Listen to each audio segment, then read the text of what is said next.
Got out eating some celery. Apologize. I love that entrance. What a great entrance, right? I do nothing, you guys applaud for me. What a job. What a job, man.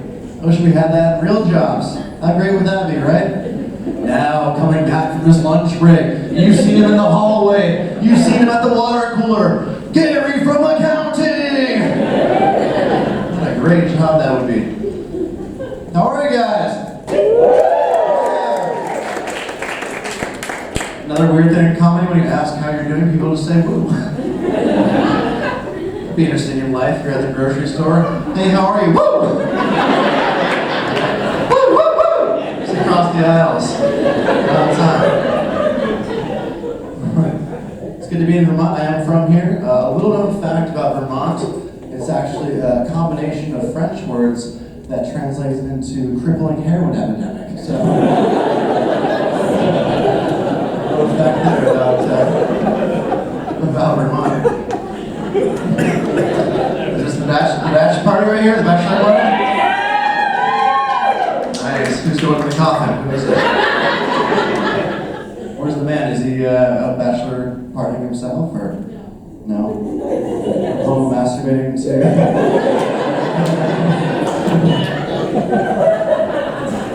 Nice. Well, good luck with that. See you back for the divorce party in 5 years.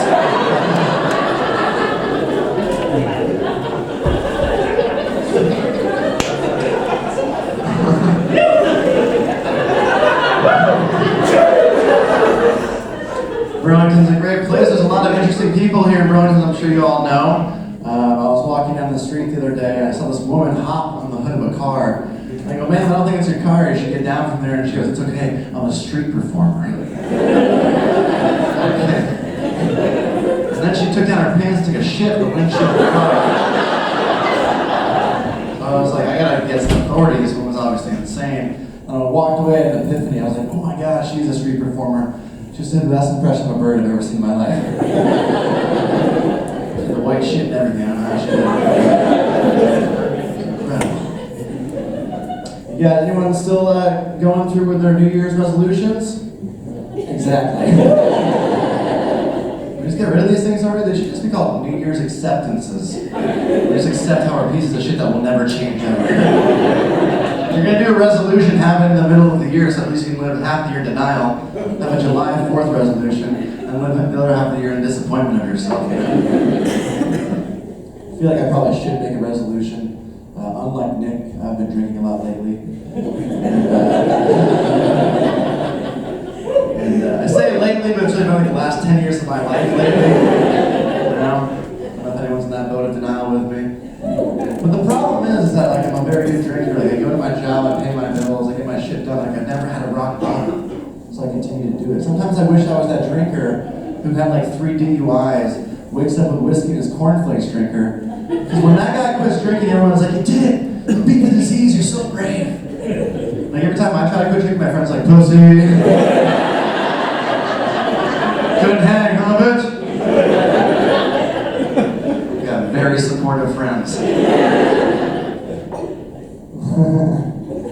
good to be here, guys. It is weird when your friends do quit drinking, though. You know, sometimes they're getting older, they have problems, they quit drinking permanently. It's almost like had a death in the family, you know? It's like you never see that person again. It's almost like they got admitted to the alcoholism, like witness protection program. You see him 10 years down the road, you're like, Chris! Chris is like, I'm Greg now. Get away from me. I live in Des Moines. Got 3 fake kids. I do every now and again quit drinking just to prove myself that I can do it. And then I start dreaming again. Whoa! You guys remember those things? Dreams? Fantastic. I had a recent set of weird dreams. I had one dream where I was on stage and nothing would come out of my mouth. I couldn't perform, silence. I had another dream where I was at the 1996 NBA Finals halftime doing lines of cocaine with Scottie Pippen and Michael Jordan. And then another dream that I wasn't $50,000 in debt. That was by far the most unrealistic of those 2 dreams. My personal favorite. The problem with dreams, though, is like, you want to know what your dreams mean, but you don't want to hear anyone else's dreams. You know that? Like you see someone walking towards you, like, I had the craziest, you're like, get the fuck away from me. It's like watching a foreign film in reverse with no subtitles. There's no context, you have no idea what's going on. You're like, so the two-headed dragon means that you got in love with your mom and your dad? I'm very confused about this. But we want to know what they mean, so I figured out this beautiful app. Instead of Siri, it would be called Siggy, and it used to be Sigmund Freud, and he would analyze your dreams for you. And hop on the app and be like, hey, Siggy, can you tell us about those dreams that I just had? And he'd hop on and be like, why, hello, Benjamin. The first dream is a classic anxiety dream. Means you're having problems with new material and you can't speak on stage. The second dream also makes sense because 1, Michael Jordan's fucking awesome, and 2, cocaine is fucking awesome. As a third dream means you need to make more money, you poor piece of shit, Siggy out. $1 billion app idea. I think my debt would be diminished if I thought about that idea. I had a friend recently tell me that I'm the Jewiest looking non-Jew he's ever met in his life. It's either a serious compliment or an insult depending upon your racism level. And it kind of sucks for me because I look like the religion, but I didn't get perks of it, you know? I didn't have a bar mitzvah growing up, I don't have a strong sense of finances. Like no cultural cohesiveness to fall back on when times get tough. Just a bunch of like Jewish moms trying to introduce me to their daughters at bars. She's like, this is Rachel. I'm like, no, thank you.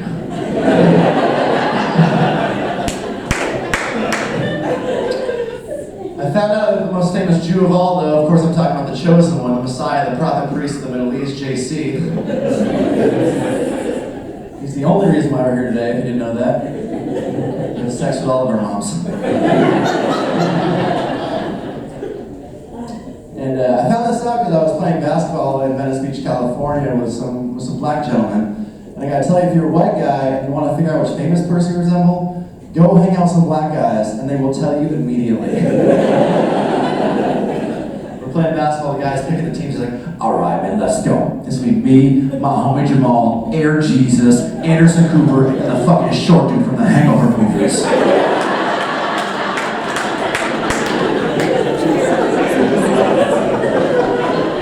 Zachy, do you have with us? Do you guys think that the apocalypse was going to be warmer? We're in the middle of an apocalypse right now, it's fucking freezing outside. I feel like America goes through apocalypses like a furniture business going out of sale, only to be in business the next week again. It's like Y2K, Mayan calendar, this Trump thing that's happening right now. It's very interesting. I'm all down for the apocalypse, to be honest with you. It's like a get out of jail free card. No more debt. Don't have to have these stupid conversations with people you don't like. Don't go to these birthday parties. It's kind of like suicide without the guilt, you know? It's a beautiful thing. There is no good time to commit suicide without offending someone in your family or your friend group. You know, it's kind of like breaking up with a girlfriend. You try to figure out the perfect day to not hurt her feelings. It's like, all right, Valentine's Day is this day, the holiday, her birthday, Martin Luther King Day. I break up with this girl and she's like, why did you break up with me on Bastille Day? Fuck, I forgot you were French. Damn it! Idiot. Best part about the apocalypse for me is that people, they want to participate in it. That's why television shows about the apocalypse are so popular. Because they think you're going to be the hero. You're not going to be the hero. You're going to die first week. I know I'm going to die first week. You know how I know that? Because I still can't do things I've been doing my whole life correctly. I still cut my nails too short, for example. I trip on sidewalks. I say you too when someone asks me and tells me, happy birthday, oh you too.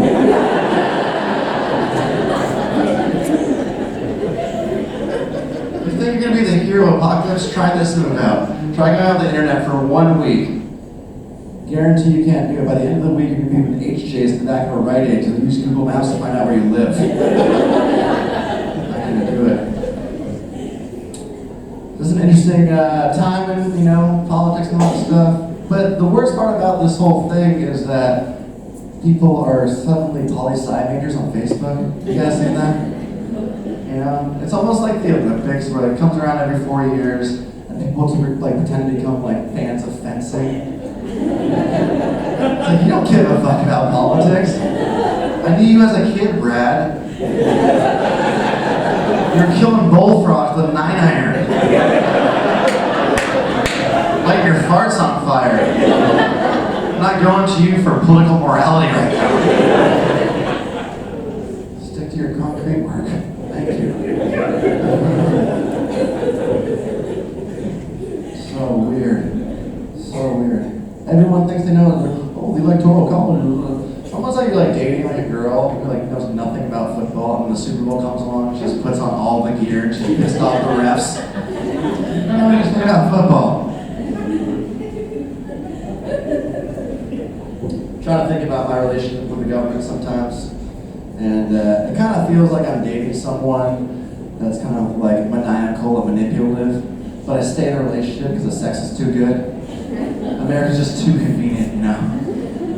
I walk home, America's like sitting in a dark corner, like, where you been? Huh? Been out? I've been around, like, you've been in Canada, haven't you? Trying to get some free healthcare, huh? Like, how did you know that? But reading your texts and your emails, I know exactly where you are at all times. And give me half your money, I'm gonna buy some guns with it.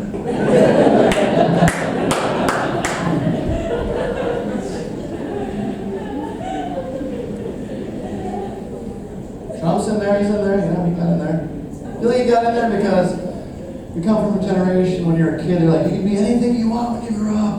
You can even be president someday. And he took that seriously. They did it. Did that shit.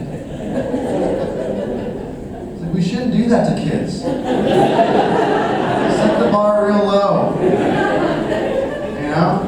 You don't tell a kid, it's like, oh, you can be in the NBA someday if you shoot enough free throws. Without telling the kid that his parents are 5'5" and 5'3", his last name is Schwartz. Maybe commissioner. Not in the league, though.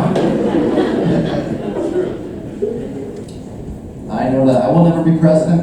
I know that for a fact. I've got a pretty checkered past. Pretty sure my penis is on the internet somewhere. Done like 15 illegal drugs in my life. Cheated on girlfriends. Not 35 yet. I think of that resume, I'm like, you're just not 35 yet. Just wait a little bit, dude, you'll be fine. It's a pretty solid presidential resume.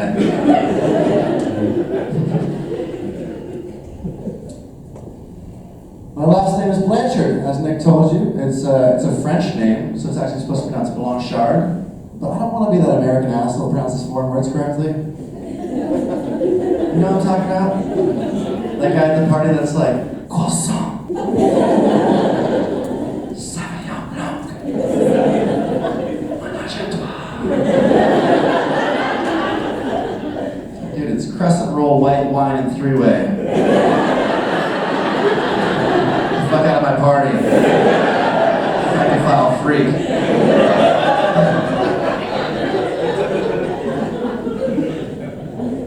I was curious what my last name meant, so I Googled it. And basically the French translation is like, guy with white complexion, white. Just overall white guy is my last name. Which tells me that my ancestors are so unskilled and so uninteresting that they were like, yeah, you're gonna be Jacques White guy. Good luck with that life, bud. But it also got me thinking about if we're to use that same naming strategy in this day and age, about your skill set and how you spend your time, we'd have a completely new set of last names. Like, I would be Benjamin Bong in FIFA 2017. And it wouldn't stop there, right? You have like Jill Instagram and John Tinder and Charles Masturbation. I feel like masturbation should be the new Smith. Everyone's last name would be Masturbation.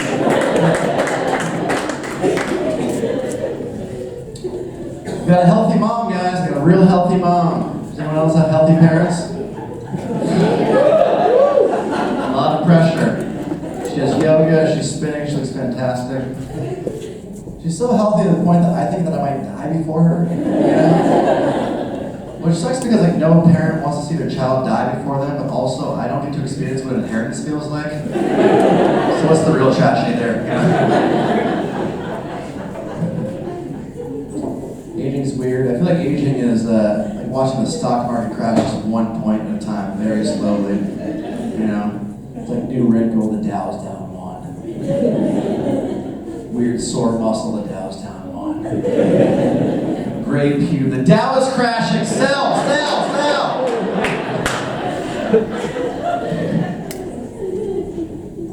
We're trying to stay young now. We're trying to stay beautiful. We're trying to stay young. I'm bad at it. I'm a very unhealthy guy. I look okay on the outside. I'm just corroding in the middle here. I know. I wish I had a magic school bus. Just go down there and figure out what's happening. I have no idea what's going on here. I feel like I'm healthy to the point where like when I die, my organs are gonna sound like items on a fine dining menu. Like, well, tonight we have the bourbon aged liver that's paired with the pickled brain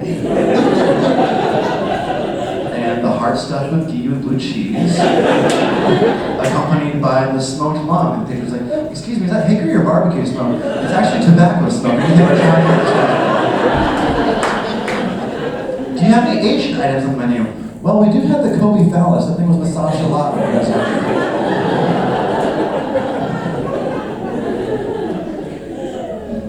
Gotta stay pretty though in America, you know? Gotta stay pretty.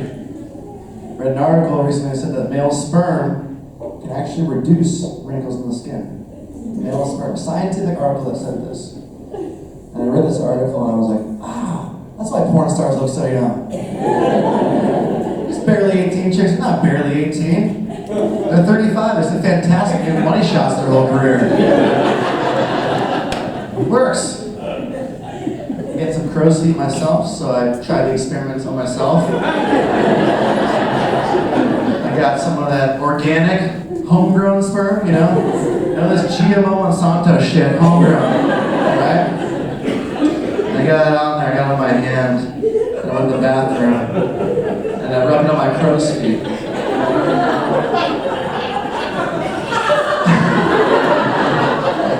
And when I looked in the mirror, I didn't look any younger. I just looked a whole lot gayer.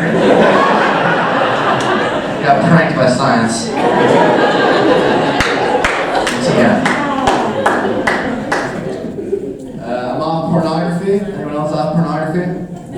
Every time. Your brain's getting warped. Sick fucks. I'm off of it.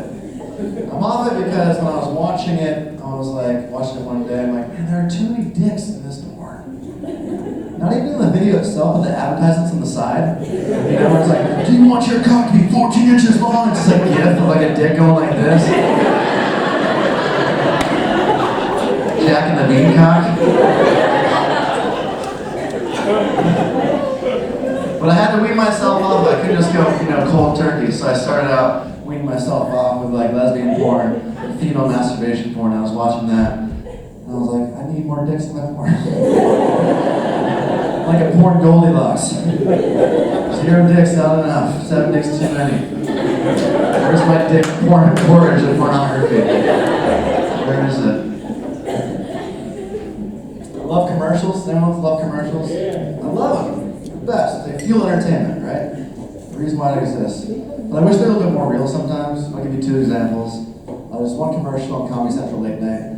It's called weare18.com. It's a camgirl website. And it's like classic thing, the girl's at the edge of the bed, she's scantily clad, and she's like, hi, I'm Tiffany, call this number for a good time. Classic camgirl website commercial. I would love to see weare30.com. It's like a chick in sweatpants on her couch. Watching Netflix, she's like, hey, what's up, I'm Brenda. I'm a waitress / actress in a lot of debt. Call this number. No, really call it. Super lonely. Another one is Cialis. We all know about Cialis. They played in the NFL seasons. Erectile dysfunction pill. And it's that classic commercial once again where it's like the guy's looking out his window, the rain's coming down, the flowers are limp, it's black and white. Takes the pill, the flowers get up, erect, color pops back on the screen. Suddenly he's hiking the Himalayas, he's paragliding. drinking wine in the Tuscan villas. His life is back. Welcome back to your life, see Alice. The real commercial should just be like, are you tired of having sex with the same person for 30 years? Well, see Alice. No, see Alice. She works in accounting. She's 22. She's beautiful. Welcome back to your boner, sir. It's been there the whole time.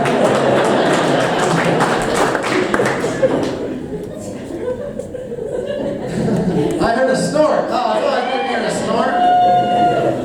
Yeah, there you go. Do you snort when you have sex with your future husband?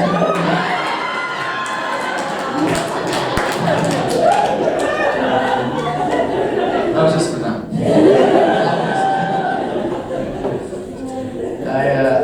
I'm exhausted by my cell phone, exhausted by my smartphone. I don't know if anyone else is. I'm tired of it. Constantly clicking, the swiping, the linking, the liking. It's too much to handle. The problem that I have with it is affecting communication. You know, we developed this beautiful language to be eloquent and articulate to each other to communicate how we feel. And now we've reverted back to using cartoon hieroglyphics. Emojis are ruining the world, I'll tell you. I feel like they should be reserved at the lifeboats of the Titanic, only for women and children. If you're a guy, you send another guy an emoji, should be banned from cell phones. You can't take any more winky kissing faces from Brad. Another thing that's going to rise in the internet age is the dick pics. I don't know if you guys have ever sent or received a dick pic. Yeah. Both, you got cool friends. The thing that I think about though, the dick pic, is that guys always want to send pictures of their penises and the technology wasn't there yet, you know? With like Native Americans back in the day, driving their cocks on rocks with blueberries. It's like hucking over to Pocahontas and being like, check out that arrowhead! It'll change the history books a little bit, you know? The weirdest thing that I think about with technology though is how my generation is going to tell our grandkids how we met our spouses, you know? I'm going to sit my grandkid down. His name's going to be Kevin, because I'm going to name my kid something weird, so she's going to revert back to naming him something normal. So I'm like, sit him down and be like, Kevin, did I ever tell you the time that I met your grandmommy? Well, the year was 2017. There was this wonderful application called Tinder. I swiped right and she swiped right back, and you better thank your lucky stars that she did, because if she didn't, she wouldn't be here today. So I messaged her. Champagne flute emoji.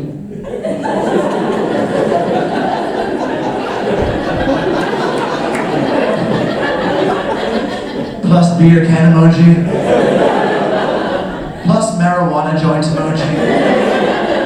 Equaling bedroom question mark emoji. She ha-ha'd and I ha-ha'd right back.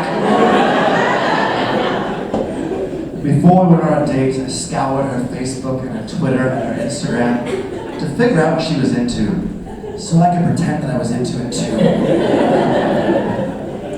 We went on the dates and went swimmingly. When I got home, I Snapchatted a picture of my penis and I've been in love ever since. Guys, thank you so much. That was fun.